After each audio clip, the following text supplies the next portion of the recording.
শুভ সকাল বন্ধুরা, আশা করি আপনারা সকলে ভালো আছেন ও সুস্থ আছেন। তো আজকে সকাল সকাল কাজ সারা হয়ে গেছে। তো দেখেন মা সকালবেলাতে বাসন টাসন সব ধুয়ে নিয়েছে। এবার মা কি করছে দেখেন। কি করছেন মা? এই পয়সা কাটছি, রান্না হবে। আচ্ছা, চা খেয়ে নিয়েছেন?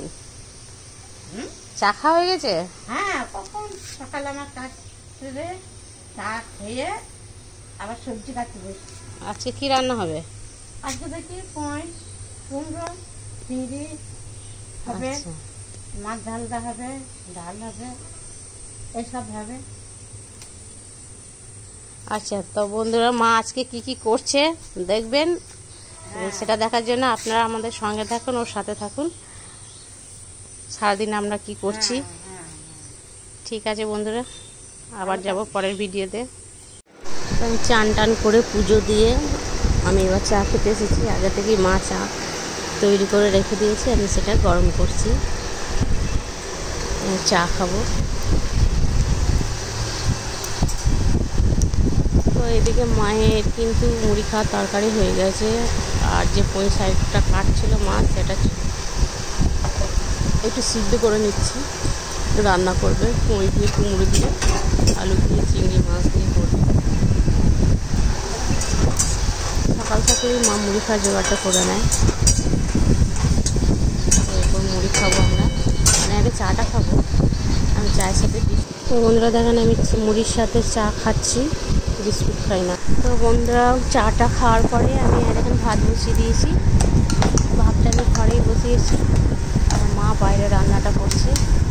কারণ ঘরের মধ্যে প্রচণ্ড গরম, তাই ঘরের মধ্যে রান্নাটা সব রান্না করা সম্ভব নয়। ভাতটা আমি হয়েছে কিনা দেখলাম, ভাতটা হতে একটু দেরি আছে, একটু জল লাগবে, তাই জল প্রচণ্ড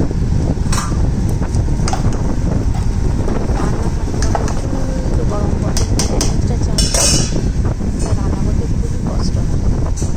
তাই একটা গ্যাস ওভেন বাইরে বের করে দেওয়া হয়েছে, সেখানে মা রান্না করছে। তো দেখুন মায়ের রান্না প্রায় কমপ্লিটের মধ্যে। মা দুটো ধরে দিয়েছে, একটাতে আপনার ডাল দিয়েছে আর একটাতে যে পুঁইটা সিদ্ধ হচ্ছিলো দেখছিলেন, সেই পুঁই রান্নাটা হচ্ছে। ওটা হচ্ছে কি আমরা কুমড়ো, আলু, আলু, চিংড়ি মাছ দিয়ে হচ্ছে। আর এই যে প্লাস্টিকের জায়গাটা দেখতে পাচ্ছেন, এর মধ্যে কটা মাছ আছে, অল্পই মাছ আছে। এটা সর্ষে দিয়ে ঝালদা করবে। তো এইগুলো আজকের মেনু। রান্না কমপ্লিটে দেখি। তো মায়ের রান্না হয়ে গেলে এবার আমরা মুড়ি খাবো। তো মায়ের রান্না কমপ্লিটের দিকেই আমি তখন একটু বাড়িটা ঘুরে দেখাই। তো দেখেন বাড়িটা আমাদের পুরো একটা গরমের দিন, তো আবার খা খা করছে। তো আজকে ভিডিওটা বেশি বাড়ালাম না বন্ধুরা, আজকে ভিডিওটা আমি এখানেই শেষ করলাম। আবার